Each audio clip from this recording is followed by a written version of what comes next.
Hello dear students, in this video we discuss about the chapter number 7, the first empire from the standard 6. Subject is SS and part is a history. So before we starting our chapters, let's we discuss some new word of this chapter. First one is a statecraft, the art of running the governments, यानी government को run करने की जो कला है उसे statecraft कहते हैं. नेक्स्ट इज अ एडिक्ट और रॉयल ऑर्डर और proclamation issued by the rulers. Royal order और प्रोक्लेमेशन का मतलब होता है अध्यादेश, यानी रॉयल फैमिली ने जो भी अध्यादेश प्रजा के लिए दिए हो उसे एडिक्ट कहते हैं. कैपिटल इन दिस केस, यानी इस चैप्टर, वैसे कैपिटल का मतलब होता है राजधानी, बट इन दिस चैप्टर इसका मतलब होगा it means the decorated top part of a column. यानी जब हम अशोक के पिलर्स डिस्कस करेंगे तब pillars, suppose this is a pillars, तो ये दिस पार्ट यानी पिलर्स का ये जो ऊपर का पार्ट है उसे कैपिटल कहते हैं, या फिर कॉलम के ऊपर का पार्ट जो डेकोरेटेड पार्ट होता है वो. Next word is amatyas, executive officers under the Mauryans, यानी मौर्यन एम्पायर्स के अंदर एग्जीक्यूटिव रिलेटेड जो भी वर्क संभालते थे उसके लिए खास ऑफिसर्स को अपॉइंट्स किया जाता था जिसे अमात्यास कहते हैं. फिर यहाँ एक और सेम वैसे ही एक पोजीशन हमें देखने को मिलती है जिसे कहते हैं युक्त. Executive officers under the Mauryans, इनका भी काम एग्जीक्यूटिव बॉडी संभालना ही होता है, यानी जो भी एग्जीक्यूटिव वर्क्स है मौर्यन एम्पायर में वो ये संभालते थे. Mahamantras, special officials appointed for a purpose of administration under the Mauryans, यानी एडमिनिस्ट्रेशन रिलेटेड जो भी सारा वर्क रहता है उसको संभालने के लिए मौर्यन एम्पायर्स में स्पेशल ऑफिसर्स को अपॉइंट किया जाता है, और एक ख़ास तरह का जो है वो पूरा डिपार्टमेंट हमें देखने को मिलता है. तो उसके अंदर जो होते हैं या फिर जिस पोजीशन होती है उसे कहते हैं mahamantras. Vihara, Buddhist monastery for monks and nuns, यानी बुद्धिज़्म में जो मोनेस्ट्री का मतलब होता है मठ, यानी जो मठ हमें देखने को मिलते हैं जो मंक और नन्स के लिए होते हैं उसे विहारा कहते हैं, जहाँ पर वो लोग रहते हैं. Stupa, semi spherical mount containing the relics of a Buddha, यानी बुद्धिज़्म के जो पवित्र स्थल है उसे स्तूप कहते हैं. वो सेमी सर्कल शेप यानी इस तरह के शेप में होते हैं, और माउंट का मतलब होता है टीले जैसा, तो इस शेप में जो देखने को मिलते हैं उसे स्तूप कहते हैं. Now we are starting our chapter. Chapter 7, the first empire. So in this video we discuss about the Magad and the Mauryas, यानी state of Magad और Mauryas dynasty के बारे में. So in that we learn about the Chandragupta, then Bindusar and Ashoka the Great. So now we learn the big ideas. That means what topics that we are learn and discuss in this chapter. These are the first, that is the state of Magad, यानी मगध के बारे में. Then Maurya, Chandragupta Maurya, सन बिंदुसार, बिंदुसार के son Ashoka the great. Then Mauryan administration, यानी Mauryans dynasty या फिर Mauryan times जो था उस पर एडमिनिस्ट्रेशन कैसा था. मौर्यन आर्ट एंड आर्किटेक्चर, यानी आर्ट एंड आर्किटेक्चर्स में मौर्यंस का कंट्रीब्यूशन क्या है, या उस टाइम पर हमें किस तरह के आर्ट एंड आर्किटेक्चर्स जो थे वो देखने को मिलते थे. That's we have discuss in this chapter. Now we discuss this corner, that is a history maker. They give us a picture of Chanakya. Chanakya is a very famous economist. Let's learn. Chanakya, also known as the Kautilya or the Vishnugupta, was the masterminds behind the Chandragupt's rise to power. यानी चंद्रगुप्त में power में लाने के लिए जो mastermind थे वो कौटिल्य, जिसे चाणक्य या फिर विष्णुगुप्त भी कहा जाता है. A drama written by the Vishakadatta called the Mudra Rakshas around the 7th or 8th century CE described the power politics between the Chanakya and Rakshas. यानी विशाखादत्त ने जो अपना एक ड्रामा लिखा था जिसका नाम था मुद्र राक्षस, जिसके अंदर उन्होंने चाणक्य का पॉलिटिकल पावर और राक्षस के साथ, यानी राक्षस is a ministers of Nanda dynasty, तो उनके बीच का जो रिलेशन था या किस तरह से था वो उन्होंने डिस्क्राइब किया था. Chanakya is regarded as the great political thinker and the economist and a king maker.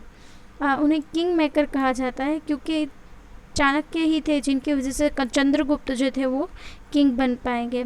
Also is a economist. Economist का मतलब होता है अर्थशास्त्री and a great political thinker, यानी महान राजकीय विचारक भी थे. His political idea was completed in the Arthashastra, one of the world's earliest treatises on political thought and the social orders. यानी चाणक्य जो थे उन्होंने अर्थशास्त्र लगा था जिनके अंदर उन्होंने पॉलिटिक्स से रिलेटेड जो भी उनके आइडियाज़ या उनकी जो बिलीव्स थे या फिर जो नीति कह सके वो उन्होंने इसमें मेंशन की है. Now we start learn about the at a glance. Maurya Empire. Beginning of the Mauryan Empire, यानी how the Mauryan Empire get began here. What is the establisher of the Mauryan Empire? Then Ashoka the great के बारे में. Decline of the Maurya empire, यानी मौर्यंस के empire का decline यानी पतन होने के रीजन्स क्या क्या थे, that's we are discuss. First, we learn about the beginning of the Mauryan era. Alexander's invention of a northern western part of India, यानी नॉर्थ और वेस्टर्न पार्ट ऑफ इंडिया को जो था वहाँ पर इन्वेशन का मतलब होता है आगमन, यानी अलेक्जेंडर का आगमन हुआ था. Chandragupta overthrew the Nanda ruler with the help of a Chanakya, यानी चाणक्य की मदद से चंद्रगुप्त जो थे वो नंद रूलर्स को ओवरथ्रू यानी उनकी पोजीशन से निकाल कर फेंक दिए. यानी किंग नंद थे पर उनको हरा के चंद्रगुप्त जो है वो किंग बन गए. That's we are detail learn in this chapter. Then Bindusara ascends the throne, यानी चंद्रगुप्त के बाद बिंदुसार जो थे वो थ्रोन यानी कि गद्दी पर आए, यानी राजा अशोक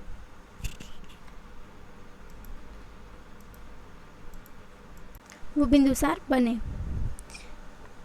अशोका द ग्रेट, यानी महान अशोका के बारे में हम पढ़ेंगे.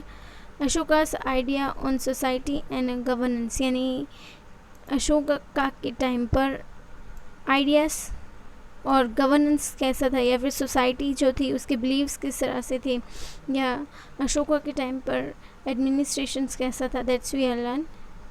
Addict of Ashoka. एडिक्ट का मतलब होता है अध्यादेश या फिर ऑर्डिनेंस भी कह सकते हैं. तो अशोका ने कुछ ऑर्डिनेंस पास किए थे, तो that's we are learning this chapter. Then decline of a Mauryan empire, यानी मौर्यन एम्पायर के पतन होने के पीछे के reason. The weak successors of Ashoka, यानी सक्सेसर्स यानी कि जो अशोका के बाद गद्दी पर आए या फिर अशोका के सन जो है उसके आने वाले उसके बाद की जो पीढ़ी है दैट इज़ कॉल्ड सक्सेसर. तो अशोका के बाद कोई पावरफुल किंग जो है वो थ्रोन पर नहीं आए. Invasions in north western border of India, और नॉर्थ और वेस्टर्न बॉर्डर जो है इंडिया की वहाँ पर इन्वेशंस यानी बहुत से बाहरी लोगों का आगमन होने लगा. आगमन इन सेंस के वहाँ पर बाहर से लोग आते थे फिर वॉर करते थे और ये सब कुछ स्टार्ट हो गया. तो this is one of the reason behind the decline of a Mauryan empires. Then the Brihadratha the last Mauryan king killed, यानी लास्ट मौर्यन किंग जो थे उनको किल्ड यानी उनकी हत्या कर दी गई around the 185 BC. So this are the reason behind of the decline of a Mauryan empires. Now we discuss the warm-up exercise. Read the edict issued by Ashoka and answer the questions that follow. यानी यहाँ पर हमें कुछ questions दिए गए हैं जिसके हमें आंसर्स देने हैं, और हमें जो ये टॉपिक दिया है that is the addict issue by the Ashoka. यानी एडिक्ट का मतलब होता है कि जो अध्यादेश या फिर ऑर्डिनेंस जो पास होते हैं दैट इज़ कॉल्ड. तो अशोका ने एक ऐसा ही ऑर्डिनेंस पास किया था जो इसके अंदर मेंशन किया गया है. When he had been consecrated the 8 years in the beloved of a god, the king Piyadasi conquered Kaling. यानी पियदासी का मतलब होता है अशोका और इसका मतलब होता है बिलव्ड ऑफ द गॉड्स, यानी गॉड को प्रिय हो ऐसा इंसान. कॉन्कर्ड का मतलब होता है विजय करना, यानी जब कलिंग पर अशोका ने विजय किया तो उसके 8 साल बाद यानी कलिंग को जीतने के बाद ही उन्होंने जो है वो कॉन्सेक्रेटेड यानी पवित्र ज्ञान देना सबको शुरू कर दिया। पवित्र ज्ञान in sense of the religious thought. 150,000 people were deported and 100,000 were killed and many times that number appreciated। इसका मतलब होता है कि 100 पीपल्स जो है वो डिपोर्टेड यानी एक से दूसरी जगह स्थलांतर हुआ, फिर 100 पीपल्स जो है वो उसके अंदर वॉर के कलिंग के वॉर के अंदर मर गए। Afterwards now that the Kalinga was annexed, the beloved of the gods were earnestly practice the Dhamma, desire Dhamma and thought the Dhamma. यानी कलिंग को जीतने, कलिंग पर अनेक्स्टेड का मतलब होता है चढ़ाई करना, यानी कलिंग पर चढ़ाई करने के बाद और कलिंग को जीतने के बाद beloved of the God, that means Ashoka जो थे उन्होंने प्रैक्टिस धमा। धमा जो है वो बुद्धिज़्म में मेंशन किया गया है कि बुद्धिज़्म के जो थॉट्स है या बिलीव्स है या ट्रेडिशन जो है that is called Dhamma. Desired the Dhamma, Dhamma की ज़रूरत क्यों है या फिर दैट, और थॉट द धमा, और धमा लोगों को सिखाने लगे। When her conquering the Kalinga the beloved of a god felt the remorse for when a independent country is conquered, the slaughter, death and the deportations of a people in extreme grievous to the beloved of a gods and weighed heavily on his mind। यानी कलिंग को जीतने के बाद beloved of the God यानी अशोका जो है, remorse का मतलब होता है कि उनको पछतावा या पश्चाताप होने लगा। क्यों? उसके पीछे का रीज़न ये था कि कोई भी इंडिपेंडेंट कंट्री को जीतने के बाद स्लॉटर्स यानी बहुत से लोगों की हत्याएं हुई गई, डेथ यानी बहुत सारे लोग मर गए, डिपोर्टेशंस का मतलब होता है एक से दूसरी जगह स्थलांतर होना, यानी बहुत सारे लोग जो है वो कलिंग्स और वॉर के सिचुएशन से आसपास के लोग जो है वो दूसरी जगह पर चले गए। और ये सब कुछ देखकर ग्रेविस का मतलब होता है बहुत ज़्यादा या गंभीर, कि ये सब कुछ देखकर अशोक जो थे उनके माइंड को ये बहुत ज़्यादा गंभीर उनको दुख हुआ या फिर पश्चाताप और रिग्रेट होने लगा कि उनकी वजह से ये सब कुछ हो रहा है।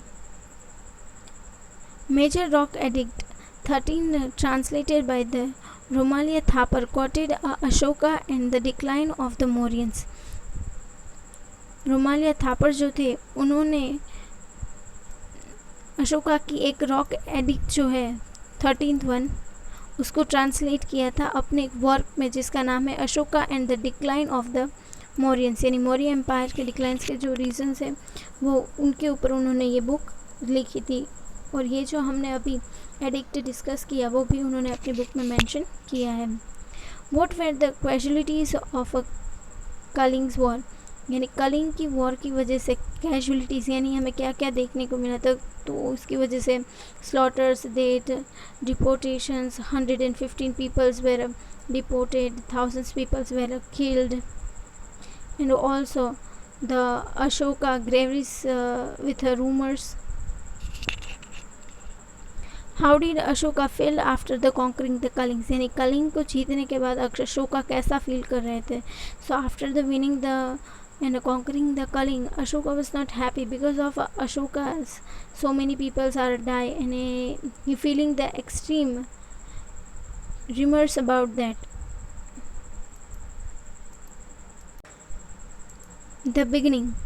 In 326 BC, Alexander, the ruler of Macedonia, attacked northern western India and defeated the several republic states। यानी अलेक्जेंडर जो थे वो रूलर ऑफ द मैकेडोनिया, एक प्लेस का नाम है, सो नियर द 326 BC उन्होंने भारत पर अटैक किया, पर भारत के नॉर्थ और वेस्टर्न पार्ट पर उन्होंने अटैक किया और वहाँ पर बहुत सारे स्टेट्स जो थे वो रिपब्लिकन स्टेट जो थे उनको हराया। Though he wanted to cross the Indus and continue eastward into the north Indian heartland. His army was deterred by the powerful army of Nanda dynasty, यानी थॉट दैट उसके बाद वो जो थे वो इंडस वैली को क्रॉस करके कंटिन्यू यानी ईस्टर्न वर्ड साइड और इंडिया के हार्टलैंड्स यानी नॉर्थ इंडिया के जो इम्पॉर्टेंट कह सके ऐसे स्टेट पर वो चढ़ाई करना शुरू कर रहे थे। बट उसी टाइम पर नंद डायनेस्टी जो थी उसकी पावरफुल आर्मी के बारे में सुनकर डिटर्ड यानी कि अलेक्जेंडर की आर्मी जो थी वो विचलित हो गई, यानी डर गई. So Alexander appointed a governor in India to look after the territories he had conquered and left for Greece. यानी उसके बाद अलेक्जेंडर जो है उन्होंने इंडिया में जितने भी टेरिटरीज उन्होंने जीते हैं, कॉन्कर्ड का मतलब होता है विजय करना, यानी जितना भी स्टेट्स है उन्होंने जीते हैं, उस सब स्टेट को संभालने के लिए उन्होंने एक गवर्नर को अपॉइंट कर दिया और फिर वो ग्रीस की ओर चले गए. Alexander's invasions weakened the small tribes and state of north India. यानी अलेक्जेंडर के आगमन की वजह से स्मॉल ट्राइब्स और नॉर्थ इंडिया के कुछ स्टेट्स जो है वो वीकेंड्स यानी कमज़ोर हो गए. This enabled a Mauryans to establishing control over these territories and build an empire. यानी स्टेट्स एंड जो नॉर्थ इंडिया में थे और कुछ ट्राइब्स जो है वो अलेक्जेंडर्स की वजह से कमज़ोर हो गए. तो अगर ये कमज़ोर हो गए तो मौर्यंस जो थे उनको इस स्टेट को जीतने में और अपना एम्पायर को एस्टैब्लिश करने के लिए मौका मिल गया. Now we learn about the Chandragupta Maurya 321 to 297 BCE. ये BC है इसलिए यहाँ पर अपवर्ड रहेगा. Although the Nand had a powerful army, they were unpopular with the people. यानी नंद डायनेस्टी के लोगों के पास पावरफुल आर्मी होने के बावजूद they are not so popular in the people but they are unpopular. और उसके पीछे का रीज़न ये था कि नंद डायनेस्टी के लोग जो थे और नंद डायनेस्टी जो थी वो फैटल थी, यानी वो लोगों की हत्याएं और वॉर और ये सब कुछ बहुत क्रूरली करते थे. A young man named Chandragupta who had served the nuns left them and sought the refuge in a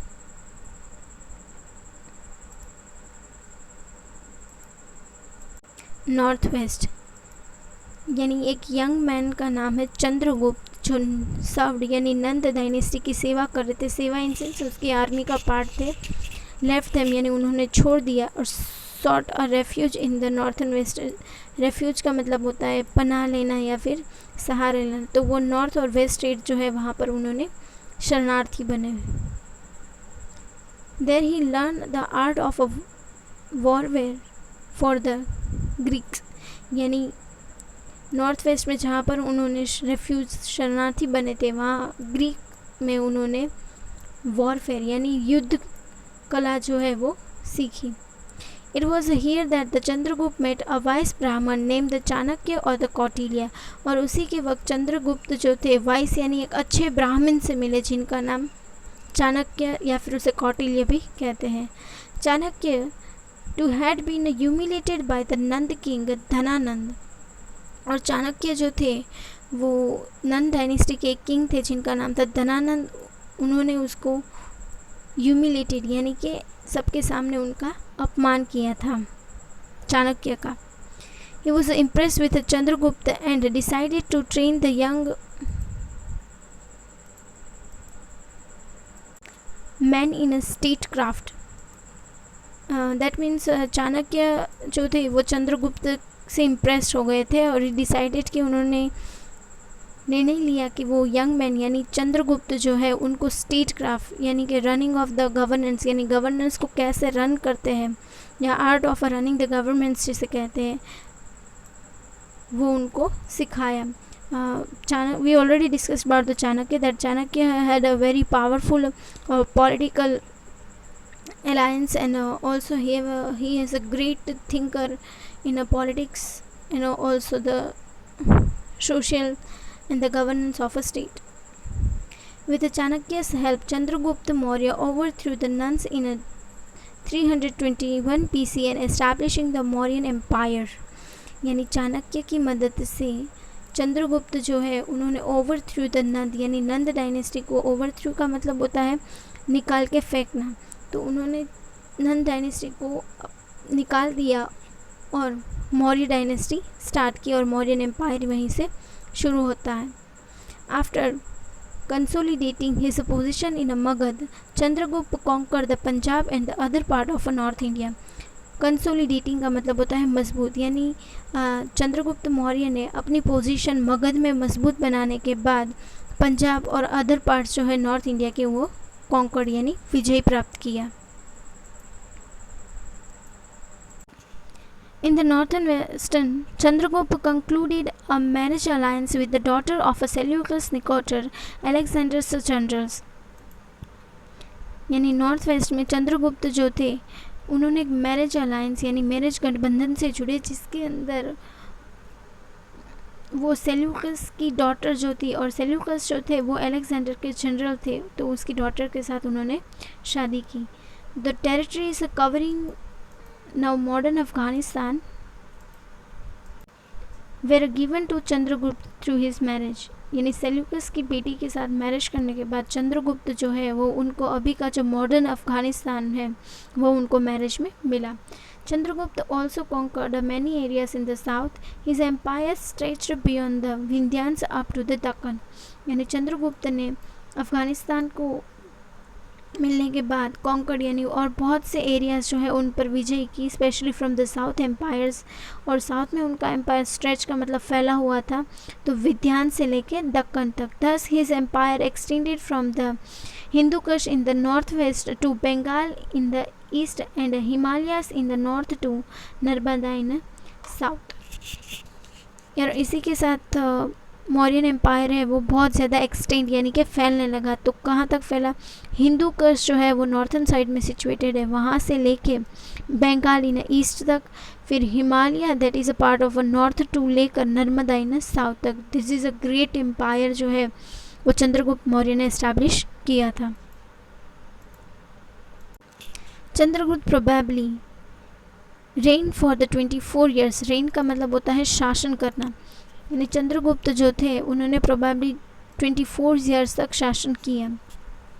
Jain text tells us that towards the end of his life he became a follower of a Mahavir.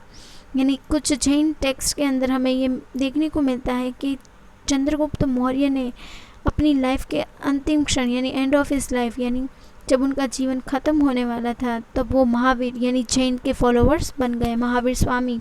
In the chapter number 6 we learn about the Buddhism and the Jainism. So Jainism के जो 24th तीर्थंकर थे वो महावीर थे.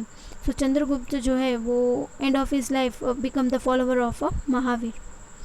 ही abdicated his throne and joined a group of a Jain monk led by the Bhadrabahu and traveled to Shravanbelagola in Karnataka. Abdicated का मतलब होता है त्याग करना, यानी चंद्रगुप्त जो थे उन्होंने अपने थ्रोन यानी गद्दी का और शासन का त्याग करके he join the group of monk यानी जैन मंक का एक ग्रुप था जो उन्होंने ज्वाइन किया और जिसके लीडर जो कह सके वो भद्रबाहु थे. यानी उसके साथ वो ट्रैवल कर रहे थे श्रवणबेलागोला जो कर्नाटक में सिचुएटेड है. There he fasted unto death in keeping with the Jain spiritual tradition. Spiritual का मतलब होता है आध्यात्मिक और ट्रेडिशन का मतलब होता है परंपरा. यानी जैन की आध्यात्मिक परंपराओं को कीप यानी फॉलो करते हुए चंद्रगुप्त जो थे उन्होंने आमरण अनशन यानी जब तक कि उनकी डेथ नहीं हो जाती तब तक उन्होंने अनशन जो है वो और फास्ट का मतलब होता है अनशन है वो फॉलो किया.